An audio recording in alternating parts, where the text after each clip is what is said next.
All right. Good morning, everyone. Very chilly Monday morning. Today I have Rumson coach, Rumson-Fair, Dave Callahan. Dave, thank you for joining me early this morning. Nick, thanks for having me. Appreciate it. Excellent. Everyone's excited. Today's the day. So it's a great way to start for you. And Boschman down in Manchester said this was a great way for him to start the season yesterday.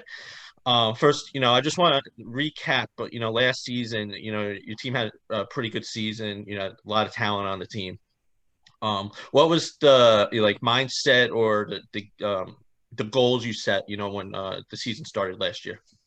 Well, our goals are pretty much the same every year. Our goals, we set them as a team, but we have high aspirations. Our goal is every year, no matter what our talent level is, no matter who we have coming back, our goal is to win Group 2 and make it to the TOC.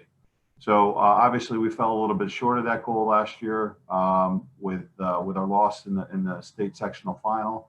But we have high aspirations and high standards, and no matter what we have coming back, that's always going to be our goal. Um, Group 2 Central Jersey is basically the same division almost. How did you play in the toughest division in the Shore, probably, in the state, I would have to say, especially, last season. I know divisions this year are different, but, Right. RBC, St. Rose, Homedale, even Shore Regional, that a schedule like that gets you ready for the postseason. Do you agree playing such a tough schedule? Well, that. Yes, I do, and that's always been my philosophy. Last year we were in a brutal division, and then we went out and sought as many difficult games outside the division we could get as well. I don't care personally. Don't care what a record is. I don't take any stock. I don't have an ego when it comes to any of that. It's all about the kids. And for example, this year we had a chance to switch and get a competitive balance game this year. And the first thing I did is reached out to my two captains, Grace Mont and Courtney McFerrin, and said, "Listen, we have the opportunity to play St. John Vianney, over another team. I'm not going to mention who they are, Yeah. but it took them about combined 2 seconds to get back to me and said SJV, no questions asked. And not that we're arrogant enough to think that we're gonna, blow, but that is what's going to prep us. Obviously our goal this year is to get in the pot of 8 and to win that pot. I mean, that's what we preach to the kids every day. So I believe that when you play competition, when you play tough competition, the old adage that iron sharpens iron, that's what we live by. Couple games I do want to talk about last season. The first Manasquan game, a nail biter, at Manasquan. Your team, held on. I think you guys got out to a pretty good lead in the first, if I remember correctly, and then they chipped away, but your team held on.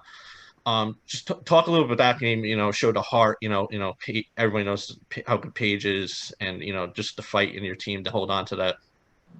Yeah, that was an insane game. And first of all, just before we start talking about last season, Yeah. we took some serious losses in the off season. One of Grace Mont, one of our Yeah. senior captain, she's committed to Holy Cross. She was out for the season. Then we had Chase Boyle, who was a 2-year starter for us, maybe the best athlete I've ever coached. She was out for the season. And then we also lost Kayla Scarpa, who would have been a sophomore last year, 5'11", 6-footer, tremendous skills inside, real tough kid. So we lost her. So, all the plans that we kind of put together during the course of the summer changed. And, we ended up with a kind of an evolved team. And, that was really like our first big test of the season. And you're right. We got out to a tremendous lead in the first quarter. Portland McFerrin just went bananas. Everything she shot went in. Yeah. We got out to a big lead, and just showing the testament of what a great program Manasquan is. They just kept playing defense, turning the screws up, and it just turned into one of those nail-biting games. And it was actually Cortland who made the biggest play of the game at the end. Yeah. Big steal, broke away for a layup, put us up 1, and then those last 8 seconds seemed like they take 20 minutes. We held on in those last 8 seconds. It was a great one for us. And what does it say about your team? Having such a good season, and you just named 3 players, and I'm hearing, I don't know who's the last girl you mentioned. Kayla Scarpa. I've heard numerous people have brought her up in the past couple weeks, how talented she is, and that it's going to be a It is. It gives big us help. it gives us some length and size on the inside, and Kayla's a great kid. She's matured into this incredibly confident and just wonderful person, and she's going to be a huge help for us because that gives us some size, gives us a chance to rest some of our talls. That says a lot about the mindset of the team. Though last year, Grace Munt probably one of the best players in the Shore. She definitely looked at through the summer leagues and the fall leagues. But just talk about the mindset of the team that they didn't let it bother them that the three good players were out and they just went rolling and had a very successful season. Yeah, well, listen, I mean, we had great senior leadership last year. We had 4 seniors on the team. Paige obviously had moved to Fairhaven and played, came in her first senior year. I can't tell you what just a tremendous impact she had. You're always nervous when a kid, moves into town and, you kind of got an established team coming back. But, it was a little feeling out process in the beginning. But once everyone got to know her, saw how hard she played, and saw what a great teammate she was, it was kind of like a seamless transition. And then, of course, Lucy Adams, who I absolutely love. Lucy, that last year was my first 4-year class. And, Lucy's, has been on the court in every one of the biggest games we played in the last 4 years. Obviously, she's up at Trinity now. She's just a tremendous defensive player. Yes. And then we had Sophia Pasalaco, who I love as well, which is a real tough, gritty guard who can, bang a 3 for us and played great defense. And then, of course, Catherine Harvey, who didn't get much playing time, but was just like this older sister for all the kids on the team. And just she was loved as much as anybody, despite not being on the court, nearly as much as the other 3. So, you brought up Sophia. She was one of my top. I'm pretty sure I had her listed when I did my top guard defenders because she doesn't let up at all. And it seemed yeah. like with her and Paige, good balance because Paige could shoulder the load offensively, and then you had Sophia there. You could put her on one of their best guards to shut her down. Yeah. What's it mean? Who do you think is going to take the role of the point guard? That Paige and her graduated. Well, right now I think it's going to fall primarily on Charlie Rosen. Charlie had a fantastic summer, fantastic fall for us when I got to see her play. She's really, really, really worked on her game immensely. She's pretty much ambidextrous when it comes to driving the ball. She can drive efficiently with her right and left hand, and she's really improved on her 3-point shot. And I think the big thing with Charlie, she's played again as a freshman and sophomore, got some really big minutes for us. When Paige came in last year, she probably saw her minutes go down, quite a bit. But I think that she's ready to take the step. She's going to make some mistakes. We're just going to have to coach her through those and help her, adjust and make her, improve her decision making. But I have all the confidence in the world in Charlie. And then when we need to give Charlie a break, we have some other options. But I think right now what I'm leaning toward is just swinging Grace Munt back up to the 1. She ran the 1 for us as a sophomore. And, that would give us a chance to play big a little bit. So does the Chase Boyle's back, and healthy and playing this season. And, I got to interview her a couple of weeks ago, and she is just a tremendous athlete. Does that help you flexibility with Grace? There's no doubt about it. I mean, Chase is one of the Chase. I kid her all the time. I call her the Dennis Rodman of our program. Without the hair, without the antics, without the BS, because she's a solid. If you watch her the interview you had with her, you can see what just a great kid with a tremendous head on her shoulders that she is. And she was all division in soccer, all state in lacrosse, and I'm confident that if she had put the time into basketball, she'd be an all-state basketball player too. She does all the little dirty things that nobody wants to do. She played a couple fall league games for us, and she played about half the game one game, and I think she had 16 rebounds, and that I counted. She was, banging a rebound, kicking it out, 3-pointer, we'd miss, she'd get it, kick it back out to somebody else. So she's going to give us a tremendous boost. Excuse me. And I'm told she has a younger sister. She does. Her younger sister's Abby. She's an incoming freshman. Okay. She's another smooth, tall, long athlete that we think is going to develop into one heck of a basketball player. Is basketball her main sport, or is she like her sister plays everything? She's like her sister. Yeah. I love her parents because they're old school. They all played every sport growing up. They're both tremendous athletes, and they pushed it. And this is what they decided to do. But when you talk to Farley and Patty, her parents, they tell you the same thing, that they can see after playing basketball, lax is, I think, both of their primary sports, how much basketball helps them in lacrosse. It's a great. The two sports are so similar, and it just helps them out tremendously. So. Yeah, Chase, she's definitely a special kid. I look forward to watching her sister develop, over the next 4 years. I want Grace, just talk about Grace a little bit. Everybody knows how impactful she is, and she almost made it back last season, and then got hurt again. Yeah. What is her mindset going into this season? I'm sure. I mean, I saw her in the fall league, and I said to another coach, I go, she looks like a woman playing against little kids. That's how good she looked out there. Yeah, she did. She had a great summer, great fall, which led to her commitment to Holy Cross. So we're all super proud of her, super happy for her. When you come off an injury like that, with the recruiting, you always got a little concern in the back of your mind. Yeah. But what a great school, and Holy Cross got a great kid and a great family. Yeah, Grace's mentality is just no BS. It's time to play, and we're out there on a mission, and that's to win every game that we possibly can.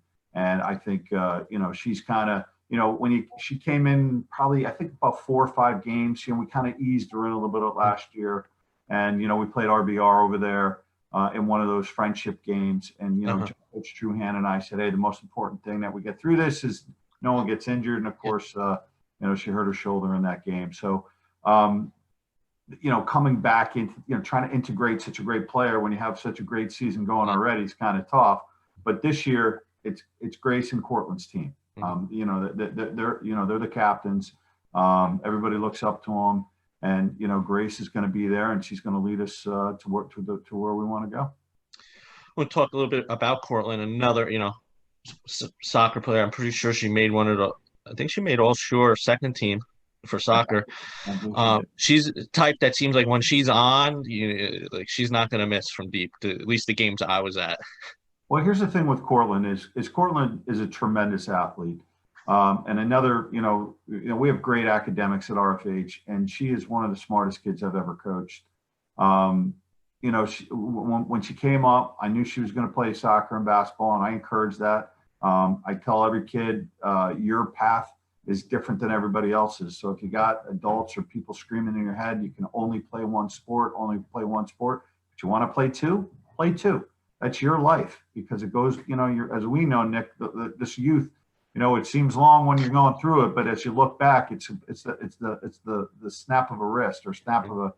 But anyway, Cortland is the type of kid who, in games that we're winning easily, or we kind of know we're going to overmatch a team. She doesn't really care if she plays. She's not one who's trying to go out there and pad her stats to score 28 points against a team that we should. She'll even look at me and say, "Coach, get me out of the game." You know what I mean? But when when a tough game comes up and competition gets super tough, she just steps up immensely. Every big game you look at last year, she made a play or multiple plays, and she was the one kid offensively that really had a fantastic game in that state final last year. Yeah, that was another very good game. I didn't know she played soccer until after basketball season. I didn't realize that. Somebody told me that. And she got I don't know if you're at the game, Nick, but she had the game tying goal against Wall. Yeah. Sectional final, which was pretty cool. Yeah. I want to talk. You had a good freshman class. I know a couple transfers, but it was led by Julia. I don't want to botch up her last name. Corstino. She started almost the whole season, right? I think at least the games I was at. Yep. looks like, head on her shoulders, could shoot from deep, and could take it to the hole too. Just talk a little bit about her first. Yeah, so Julia, listen, last year we had an exceptionally talented freshman class that came in, and they were all great players. They all kind of did their own thing in their own way. And what we needed last year, Paige Slavin is a tremendous athlete, great point guard, great penetrator. Mhm. Not a really consistent 3-point shooter. That's the part of her game that we worked on the most last year. Sophia was hot and cold from 3-point. Portland, good 3-point shooter. So what we really needed to open up the court for the rest of the team was a kid who could really, hit shots from all over the place. And out of that class coming in, Julia was the kid that did that the most consistently. She's got a scorer's mentality. Mhm. I've seen a lot of kids go through workouts and dribble through cones and up and down, but when the lights come on, you don't even know they're on the court. Julia is one of those kids who works her tail off, but when the lights come on, she wants the ball on her hand. When there's a big shot, she wants to take it. I think she had 73s last year. She shot close to 40% from three. She had 7 in one game in the state tournament. She had a huge three against Red Bank Catholic in that upset win that we had over at RBC. I think it was a minute and a half, 2 minutes to go in the fourth quarter. Here's a freshman, 14 years old, open three, no fear, just drained it, nothing but net. And I think that put us up 1 at the time. So she's fearless and she's got an exceptionally bright future. Um, who the couple of the other freshmen that you got that'll be sophomores this year that are coming back that you expect to have bigger roles? Well, it's funny because Julia Shanes was someone who, when these kids came in last year, I just said, hey, I'm going to roll the ball out there, and whoever plays the best is going to earn the playing time. And in the first 3 weeks of practice and scrimmages, she stepped up the most. So she got a lot of run in the beginning of the year. She's a tremendous cross country runner. Yes. And she notified me in the fall that she was gonna focus on cross country. And I wish her father texted me last night, Scott, saying, hey, wishing you the best this season. I wish nothing but the best for her. And, just excited for her to move on. Then we had a couple transfers. But we still have a really good sophomore class. Dylan Cahill, who's a tremendous player. Just really kid who can really shoot the ball, really score the ball. She handles it well. She's got a little length. Unfortunately for her, she had a knee injury. She's going to probably miss the entire season. We're going to just, take it day by day. But I'm not, in our conversations, I'm not really expecting much back from her. And then, we have some other. Amanda Gettings is a tremendous player. She plays with the Bells. She played a lot with us this summer, and she's just that kid who's always in the right place at the right time. Loose ball, rebound, offensive rebound. She always seems to come up with it. So we're excited to have her in the mix. And then we have a couple other super multi-sport, super kind of really talented athletes in Janie Sipak and Megan Reed, who I both think can have big impacts on us for us this season. Do you have any incoming freshmen that you expect to make an impact this year? I think, we've got a pretty – besides Chase's sister. Yeah, besides Abby, there's a couple other kids that we're excited about. Mm-hmm. Devin Wadeer's, a long kid with some nice skills. We got a couple other guards coming in that may push for time down the road. But I don't really expect any other impact from any freshmen this year, unless there's, of course, someone shows up today that I have no idea who they are, so.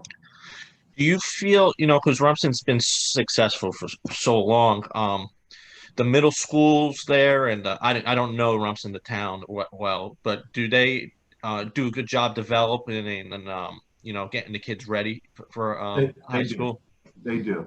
Last year Forestdale had Mary Beth Tookus Coleman is her married name. She's a 1,000-point scorer at Rumson, played at Villanova. So she was the middle school coach. She did a tremendous job of developing talent. Knollwood, their coach is great. They've had some, obviously, Grace, Cortland, the pipeline of kids coming through Knollwood has been fantastic. And then, of course, there's the mid-Monmouth programs. We are lucky enough to have fathers that typically, played high school, and many of them played in college. Same thing with mothers. Lisa Haidu coached, I don't know how many numerous teams. And she was a great mid-Monmouth coach and was huge in the development, obviously, of her daughters and kids on those teams as well. Yeah,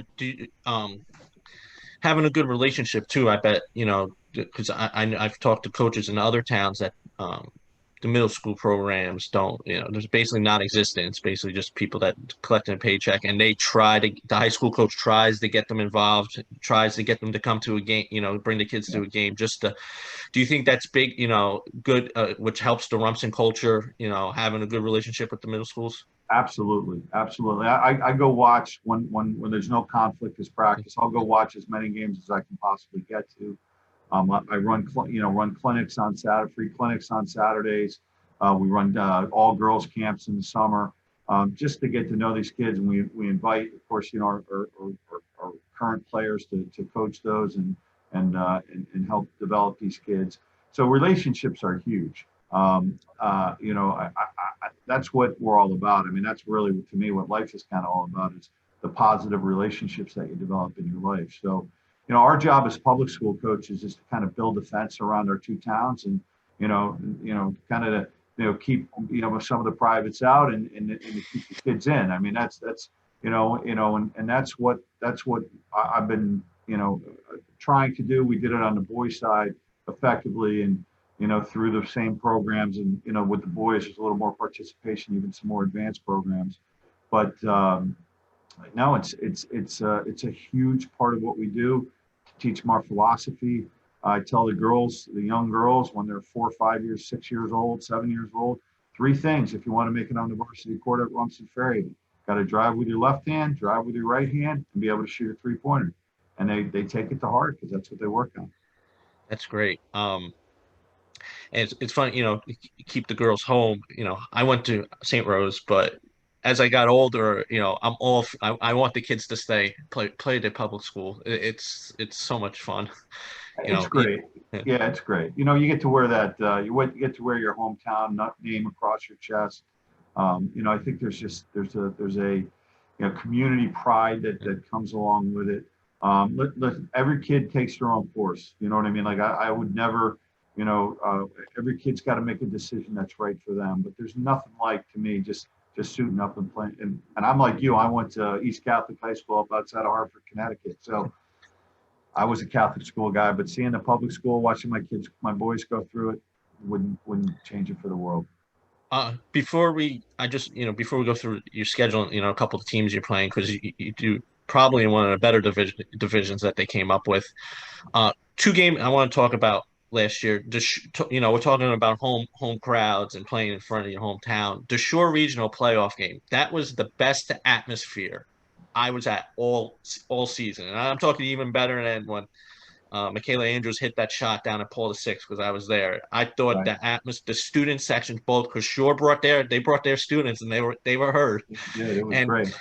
just talk that game, because it was a close game in the first half. You guys opened it up a little bit towards the end of the second quarter, and then into the third, and then is it just that crosstown rivalry where they just wouldn't give up? Yeah, it's fun. I mean, first of all, Will Wilshire Yeah. is doing a phenomenal job at Shore. He really is. He's a super passionate guy. He loves the game, and he loves his team, and he loves his players, and it's obvious the way they play. They play hard for him, and they respect him. And I think it's like the one thing we had last year, and you saw it in the state final against Manasquan, is there were times where we really struggled to score last year. Yeah. We weren't we won most of our games on defense last year. Obviously, there were games when everything was falling, and when you do that, you're a coaching genius, and that everyone wants to pat you on the back. But when there's games where you struggle to score because teams are playing great defense, or because you're just not making shots, those are the games that you're susceptible to lose or be upset, if we want to use that term. And Shore had a couple of 2 really tough players, really good, LaRosa and the freshman last year. Her name just popped up. Trejos. Yeah, Drejos. They're tremendous players. And It's just, I think the one thing that I stress to my kids is that we have a belief, and it's just a belief. We had it on the boy side, and we certainly have it on the girl side as well, is that we're going to win every game. Like we just, and I stress that to my kids, just trust your system, trust your sisters out there on the court, trust your instincts, and it's going to be positive. And our kids believe that. So when the going gets tough and things get down, they just kind of fall back on that. Rumson had, I think, 3 women's fall sports. I think they had soccer, cross country, and field hockey, and they won each one of them won the state sectional.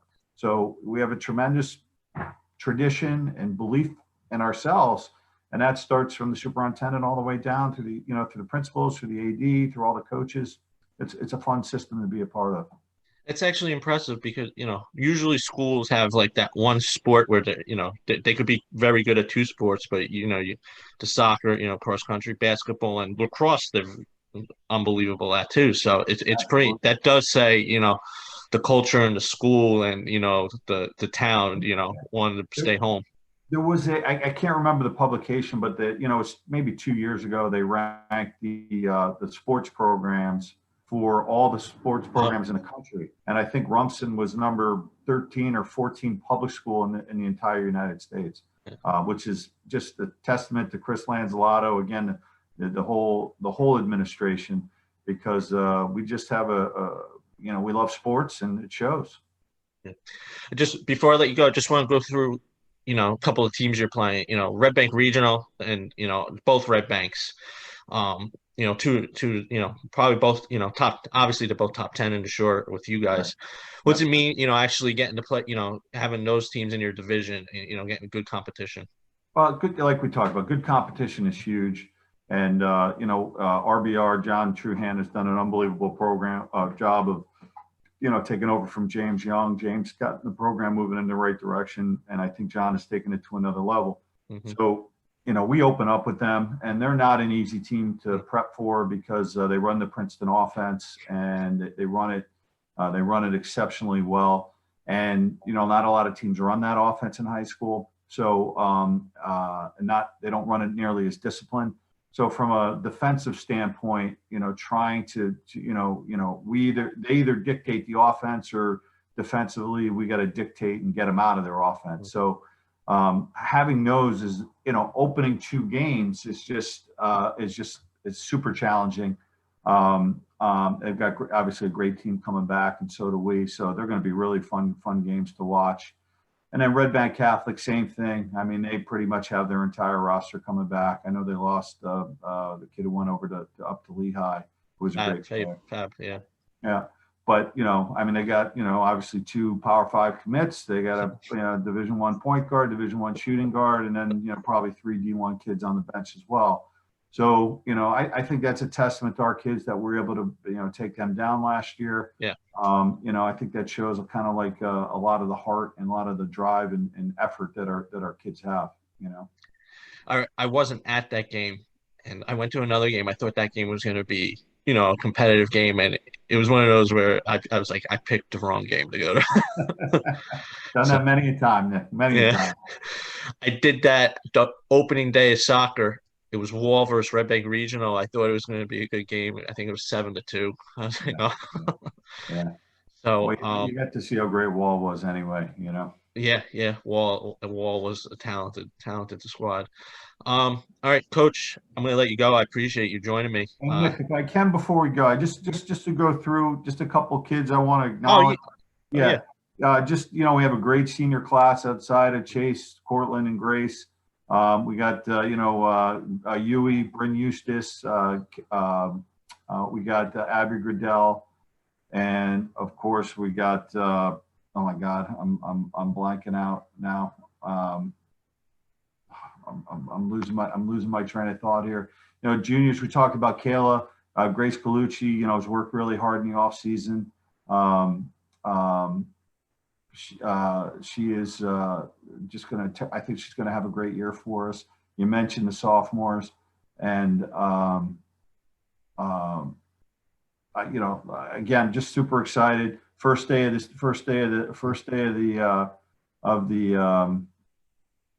the season, and I can't wait to get rocking and rolling. When's the first game? The 26th or 27th? We scrimmage ready on the 21st, and then Okay. then the following Monday is when the season starts. Okay. And Ellie, I know it's Ellie Kennedy is my last senior. Okay. I Yeah. just wanted to give her a special shout Yeah. out because she's such an awesome kid. So Yeah. I look forward to seeing the. Well, are you guys going to be streaming the games? we are. We Okay. have the It seems like every school's doing that this year, which is great, because the fans can't get in there and stuff Yeah, like no, that. we've got the system in place for 2 years now. Okay. We got the scoreboard connected to it, which I know that was kind of a complaint when you have these live streams at the scoreboard and nobody knew what the score was. So we have the scoreboard connected, and that's just some of the little things that we have to go through. Is just we usually sit across from our stands, but since there'll be nobody in the stands, we're sitting in the stands. The score table's been moved over to the other side so that the kids can sit in the bleachers and socially distance. No locker rooms, no halftime locker rooms. Kids have to fill in a medical form every day before they come to practice. There's a lot of wearing masks when you're not on the floor. There's a lot these kids are being thrown and asked to do this year to get on the floor. Yeah, those are. I'm glad you brought that up because I did want to talk about the challenges. Are coaches? Do you have to wear a mask while you're coaching? We do. Yes. It's going to be tough for some of the coaches to sign up. Tough for me, absolutely. It's I watch the college coaches, the men's and the women's college. They're constantly, it's always coming off.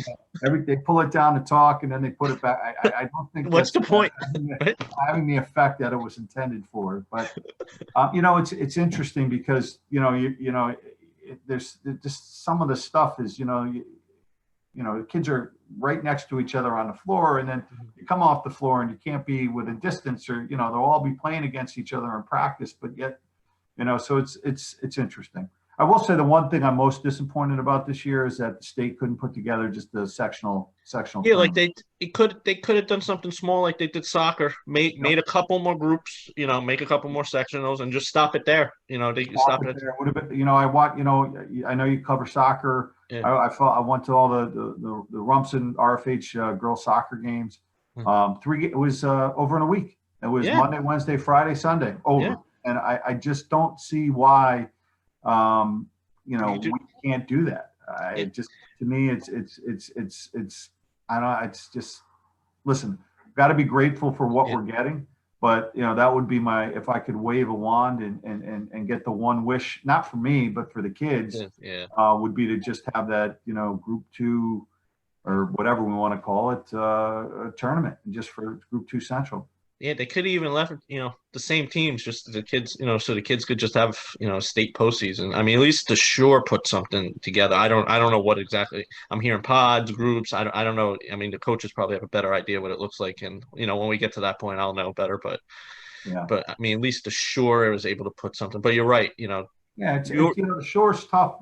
For as we've got 2 teams ranked in the top 20 in the country as we're kicking off the season.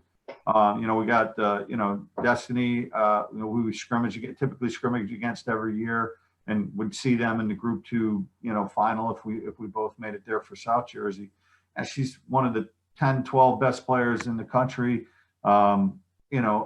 It's really hard, on the boys' side. I think the talent is spread out a little bit more. So, when we won the Shore Conference, when I was coaching with Coach Shempy and Brendan Berry, we were the 11th seed. I don't think there's probably been lower than a 3 or a 4 seed that's won the girls' conference tournament ever. So, to ask a lot of these teams to compete for something that's really very difficult for them to attain is not, listen, they get to compete for something, but there's nothing like getting in with the schools that are the same size as you, even playing fields. I mean, I would have preferred that to some kind of short conference. So to me, it seems like the Shore put it together because the state. They did, and the Shore did a great job. Yeah. I'm really happy that they did do it. I had written right from the beginning that, this is what I would do if they're not going to have a state tournament. And, I think it is exciting, for a team that, gets in maybe they're 11th or 12th in the Shore and they get in that second pod, they got a real chance of winning it. Yeah. And, the same thing when you go to the third and fourth pods. And I think that's fun. And that's something maybe the Shore Conference should look at forever. It's maybe have a platinum and a gold division or something like that. Yeah, because, to me, they have their rules who qualifies for the Shore, in a normal season, and you got those bottom seeds that, they lose 30 or 40 points. You can do, like something like they're doing where different levels of, tournaments or, mini tournaments. Maybe you take the top 16 and you let them play, and then you take 16th for 32 and you let them play for the, platinum and gold or something along those lines. But listen, it's up. That's above my pay grade. Yeah. So, all right, Coach, I'm going to let you go. I appreciate, taking the time this morning. And, I look forward to watching the success of your team. Hey, Nick, I just want to say thanks to you. You do a great job with covering the girls. We talked about there's so many guys, that, you're doing an unbelievable job. And the guys like Dave Brown and Tiny and all these other guys, basketball, where all these guys promoting these kids. It's all about the kids, making them confident, building beautiful young women, and setting them off into the world with confidence and a goal and a purpose. So thanks.